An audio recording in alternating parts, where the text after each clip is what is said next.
એટલે મારો કોણડો વાળો છે ના વાળા મેં તો મહેમાન બોલાયા બધા ઘરે બેઠા હું તો કોણડો દેવા અલ્યા પૂરું તમે કઈ વહેલું ના મને ફોન કરો તો તમે નંબર છે મેં તો મહેમાને બોલાયા શ્યામને લાવ્યો રહ્યો છે ખબર નથી તમારા આવડા ફોન હાડો તો હું તો ઘરે જઈને ગોટા કરીને ખાઈ છે હવે તમને બોલાવો પૂરો હવે તો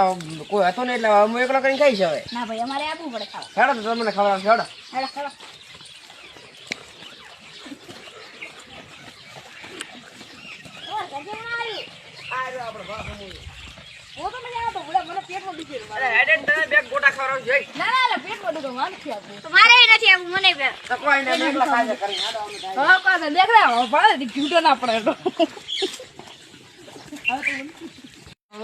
हमारे चैनल ने लाइक शेयर सब्सक्राइब कर दो લાઈક ને સખત પારા કરજો